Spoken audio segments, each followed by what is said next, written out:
आता आपल्या आवडत्या मालिकेचे संपूर्ण भाग मालिका प्रसारित झाल्यानंतर लगेचच पाहू शकता फक्त सन नेक्स्ट वर. भारतातील प्रेक्षकांसाठी मोफत सेवा. पुष्पा, तुला चांगलं माहितीये मला खोटं बोललेलं आवडत नाही, तरी तू बिट्टीला काहीतरी शिकवून पाठवलंस माझ्याकडे. तुला काय वाटलं बिट्टी जे सांगेल त्याच्यावर मी विश्वास ठेवेन? ती जे खोटं बोलते त्याला मी खरं समजेन? पुष्पा मामाला खरंच यातलं काही माहिती नाहीये,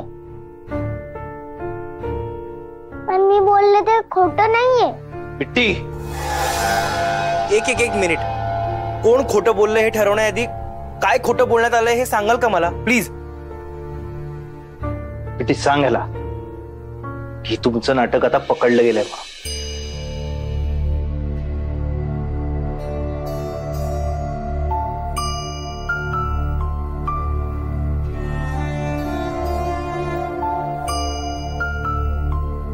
काय? खरंच? काय बोलतीये? मला आत्ताच कळतंय. आणि मी नाही सांगितलं बिट्टीला हे. तुझी शपथ, आपल्या मैत्रीची शपथ, मी बिट्टीला असं खोटं बोलायला का सांगेन? बिट्टी, तू जर खोटं बोलत असशील तर असं करू नकोस. हे चुकीचं आहे. मी खोटं बोलत नाहीये, मी खरं बोलतेय. मी आईबद्दल खोटं का सांगेल पार्टनर? मी ऐकलं ते खरं आहे. तुम्हाला खोटंच वाटत असेल तर श्वेता मावशीला विचारा. मी जाते. बिट्टी, काय?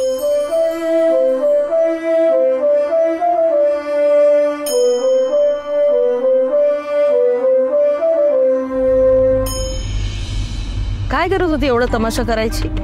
हा, कशाला बोललात तुम्ही इतकं त्यांना? त्या सोहाला नाहीये अक्कल. अरे तुला तर आहे ना, का मागे लागलात तुम्ही त्यांच्या? रेवती आंटी, तू माझ्या गाडीत बसलीस माहितीये ना, वर मलाच बोलतेस.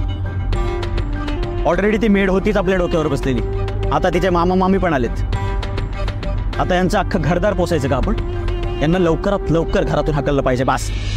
त्यासाठी प्रयत्न करतेय मी, पण फक्त प्रयत्नच करतेस, सक्सेसफुल होत नाहीस. फक्त तुझ्यामुळे ती अजूनही इथेच आहे. मी आहे म्हणून ती कंट्रोलमध्ये.